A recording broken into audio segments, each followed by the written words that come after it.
friends, welcome back to the Spooky Files. If you're returning, thank you for coming back. If you're new here, I'm so glad to have you. I'm your host, Mary Ellen Quigley.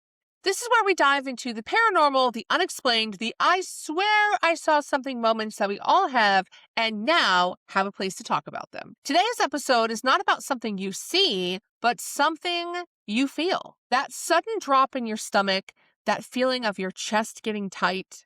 The instant you know without any proof that something is wrong. No sound, no warning, no visible threat.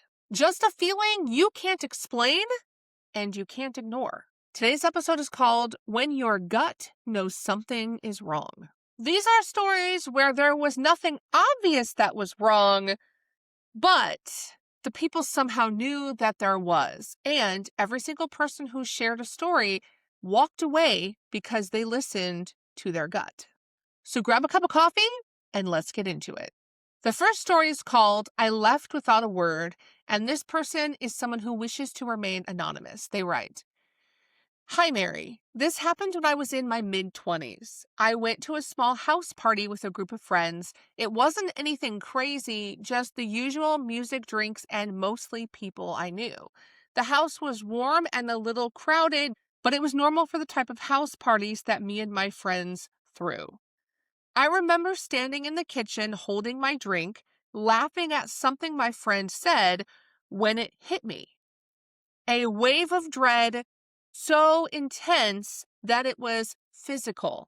My stomach dropped, my hands were shaking, my heart was pounding, and I felt like I wanted to cry. But nothing around me had changed. People were just talking, having conversations, and no one else seemed to be feeling what I was. But suddenly I felt like I was in the wrong place at the worst possible time. I didn't say a word. I didn't even say goodbye. I put my drink down, grabbed my coat, and walked out.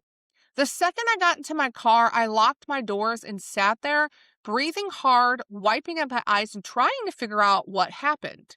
But I couldn't figure it out, so I drove home. A few hours later, I got a text. Police had been called to the house because a fight broke out, and it wasn't a small fight. Someone was shot, and that's when all of it suddenly made sense. I don't know why I felt what I felt in that moment, but somehow my body knew before anything actually happened that I was in danger and that I needed to leave. And that's why trusting your gut, or as some people say, your intuition, is so hard sometimes because, like this person said, there was nothing out of the ordinary. How many times have we pushed back that feeling and could have avoided some pretty serious situations if we had just listened to our gut? And while there's no way this person could have known that a serious fight was going to break out, the fact that they listened to their instincts and left could possibly have saved them that night. So thank you so much for sharing your story with us. Our second story is called The House That Felt Wrong, and this one was sent in from Laura, who is one of my followers on TikTok. So thank you, Laura, for sending us a story. She writes, "My husband and I were house hunting a few years back, and I was so excited. We had seen so many homes, and I was becoming overwhelmed, so I was ready to find the right one. Then we walked into a house that checked every box. Great neighborhood, good school system, beautiful layout, fresh paint, completely move-in ready. But the second I stepped inside, something felt wrong. I don't know how to explain it. I just knew that there was something wrong with this house. There was no smell, no noise, nothing out of place, but my body reacted instantly. It just felt like a heavy feeling on my chest, like I couldn't catch my breath and like I was being smothered. I couldn't shake the feeling, even though I knew it was ridiculous, and I kept feeling that I wasn't alone. I kept looking over my shoulder, checking doorways, watching the corners of the room like I was expecting something to move, and my husband didn't feel it at all. He was excited about the house, talking about renovations, pointing out things, talking about where we were going to put our furniture when we moved in. He was ready to sign on the dotted line. Meanwhile, I couldn't even make myself go upstairs. I felt like if I went further into that house, something bad would happen. I turned to the realtor and my husband and I said, I need to leave. I didn't explain why, I just walked out and sat in the car. My husband was a little angry at me, but later, after the realtor did a little research, we found out that the previous owner had died suddenly in the home because he unalived himself. The house had been sitting empty for months. I don't know if that's what I felt. Maybe it was that moment, or maybe it was the previous owner somehow left behind. But I didn't ignore the feeling, and I told my husband that there was no way we would be buying that house. So I've actually had something like that happen to me when I was apartment hunting. I don't know if anybody else has this, but I can walk into a building and usually sense a presence, or I can sense like that uneasy feeling. I don't know why. I don't know if everybody can do that, but it's something I can do. And I can remember my dad and I apartment hunting when I lived out in Virginia for a year and a half for work. And there was one complex we walked in that I was like, there is no way that I am renting this, because it just felt evil. And we didn't choose that apartment, obviously, but I would be curious, has anybody else had an experience while apartment hunting or house hunting where you've walked into a place and you're like, ooh, this place just gives me bad vibes and it's not the place for me? I would love to hear about it. So share a comment, send me an email. I'd love to hear about your story. Okay, on to story 3. This one is called I Wouldn't Stay in the Elevator. Now, this one intrigued me because I've had some interesting experiences in elevators. And this one is sent from Allison. She says, I was waiting for the elevator in my apartment building one night. When it opened, I stepped inside and a man followed me in. He didn't speak, didn't look at me, didn't do anything threatening. But the second the doors closed, something in me started to panic. My skin started crawling. My chest felt tight, and I had this overwhelming feeling that I shouldn't be alone with him in the elevator. There was no reason for it. He looked completely normal. He didn't even say a word to me, just stood quietly on his side of the elevator scrolling his phone. But I knew with complete certainty that I needed to get out. So when the elevator stopped on the next floor, I got out. I didn't even think about it. I just moved and I bolted as far away from the elevator as I could get. The doors closed and he stayed inside. So I thought that maybe it was just my nerves. But a few days later, the police came to the building to arrest the man in the elevator, because he was being arrested for assault. I don't know if he had any ill intentions for me or if I just somehow knew that he had done something bad in the past, but I often wonder if I hadn't listened to my intuition, if I would have been on his list of people that he assaulted. So this story I think is important because I've often heard of other people in situations similar to this that say that the person just had a bad aura or a bad feeling and they weren't really sure what it was about the person, but they just knew there was something not quite right with them.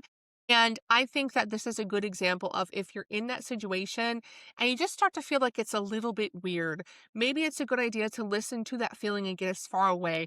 Who knows if this person would have actually harmed Allison, but the fact that she listened to her gut and got out of the area so that it wasn't even an opportunity could have saved her from a very unpleasant experience. I'm also really glad that this person was caught and that he did serve time for his crimes. So thank you, Allison, for sharing this story with us. And again, it's just another reminder to make sure you are listening to your intuition when it pops up and starts whispering in your ear. Story number 4 is one that hit me hard, and I had to share it with you guys because this one actually brought tears to my eyes. So I hope you guys are as moved by it as I was. And it's called I Turned Around. This story is from someone who wishes to remain anonymous, and it starts, Hi, Mary. One night I was driving home on a road I have taken 100 times before. Nothing was different. There were no traffic issues, no weather, no reason to feel uneasy. It was a typical drive home from work. And then suddenly I felt it. This deep, overwhelming sense that I needed to stop driving. It wasn't fear, it was certainty. like something inside me was saying, "Get out of the car." I pulled over and sat there for a minute trying to talk myself out of the feeling. But no matter how hard I tried, I couldn't shake it. Everything in me was telling me that I needed to turn around. So I did. I drove myself back to a more public area of town, went to a restaurant to grab a snack, thinking that I would sit there and enjoy my snack for 20 or 30 minutes, allow myself time to calm down, and then go home. It's a good thing that I listened, because 15 minutes after arriving at the restaurant, I had a heart attack. I instantly passed out, and the reason I survived is because there was someone in the restaurant who knew CPR, and they were able to get me quick medical help. If I had been driving my car, I would have wrecked the car and probably died. And if I went home, I would have certainly died because I live alone and no one would have found me in time to save me. The reason I am still here is because I listened to my gut. I turned around and I trusted that feeling. I trusted that feeling even knowing that it didn't make sense. And because of that, I am alive today. But I am often terrified of the idea that if I hadn't listened, I wouldn't be here to share this story with you and with all of your listeners. That story brought tears to my eyes because, like this person said, if they hadn't listened to their gut, would they have been here to share the story with us? I don't know about the rest of you guys, but I try really hard to rationalize things. I tend to overthink, and a lot of times when I do have those feelings in my gut that I should do a certain thing, I question it. I start to rationalize and overthink, and maybe it's not really that big of a deal. I'm just over worrying. It's my anxiety, whatever. I come with 5 million excuses as to why I don't need to listen to what my intuition is saying. And I think this is just a good example, all of these stories, but especially this last one, of just listen. Maybe it's not that big of a deal, but maybe it will end up being something that saves your life. And that brings us to the end of this episode of the Spooky Files. When your gut knows something is wrong. If you enjoyed this episode, please share it with a friend. Follow me on social media. Leave a comment because I love hearing from all of you. If you have a story you would like to share, send me an email at thespookyfilespodcast@gmail.com, or you can fill out the Contact Us form on thespookyfilespodcast.com. I read every single email or message, and it helps us build a community of people who don't just love a spooky story, but want a safe place to talk about all the things we don't always admit out loud. Make sure to follow or subscribe so you don't miss the next episode. If you're looking for more paranormal content, check out my other podcast, Hoosier Myths and Legends, where my sister and I share all things spooky from the state of Indiana. Until next time, stay curious, stay safe, and keep it spooky, my friends.